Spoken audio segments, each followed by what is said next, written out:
अगर किसी के हौसले बुलंद हों तो फिर विकलांगता भी कोई मायने नहीं रखती। इस बात को साबित किया है अदिति शाह ने, जिसने रेटिना की एक जेनेटिक बीमारी की वजह से अपनी आंखों की रोशनी हमेशा के लिए खो दी।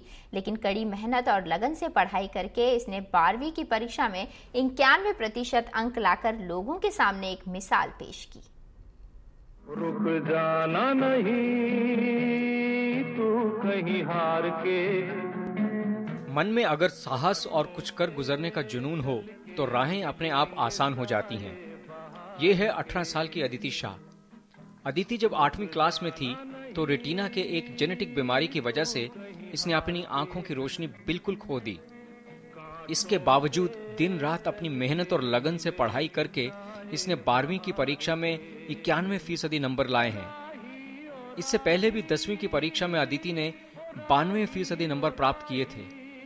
शुरू में अदिति को अपनी आंखें खो देने का बेहद दुख था, लेकिन उसने आहिस्ता आहिस्ता हकीकत को स्वीकार कर लिया और अपनी सारी शक्ति अपने को कोसने या भगवान से शिकायत करने की बजाय पढ़ाई में लगा दी।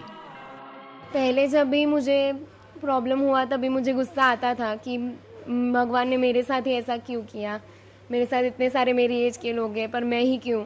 पर अभी मुझे पता चला है कि भगवान ने मुझे मुश्किल तो दी है पर हर बार मुझे साथ भी दिया है। पढ़ने लिखने के साथ साथ अदिति को घर के कामों में भी बेहद दिलचस्पी है। वो घर वालों पर बोझ बनकर नहीं जीना चाहती, इसलिए जहाँ तक मुमकिन होता है वो घर के कामों में हाथ बटाती है और घर वाले भी उसकी आगे पढ़ने की तमन्ना को हर मोड़ पे बढ़ावा देने को तैयार हैं। तो बहुत क्लेवर थी पहले से ही, इसलिए मैंने पहले से ही डिसाइड किया था कि कुछ भी हो जाए मैं उसे पढ़ाऊंगी आगे और जितना हो सकेगा मैं उसको सपोर्ट करूंगी। हम तो उससे बहुत प्राउड है कि हमारी बच्ची ने इतना नाम निकाला है, तो हम लोग खुश हैं। स्वामी विवेकानंद से एक नेत्रहीन लड़की ने पूछा था कि क्या आंखें खो देने से भी दुर्भाग्यपूर्ण कुछ हो सकता है, तो स्वामी विवेकानंद ने जवाब दिया था, आंखें खो देने से ज्यादा दुर्भाग्यपूर्ण है अपनी दूरदर्शिता खो देना।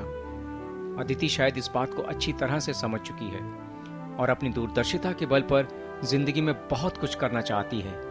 फिलहाल अदिति पढ़ लिख कर सॉफ्टवेयर इंजीनियर बनना चाहती है और इसके लिए वो हर तरह से अपने को तैयार करने में जुटी है। अमित राय, समय मुंबई। और इसी के साथ इस बुलेटिन में फिलहाल बस इतना ही, लेकिन समय मुंबई पर खबरों का सिलसिला लगातार जारी रहेगा। आप देखते रहिए समय मुंबई। मुझे दीजिए इजाजत। सारा।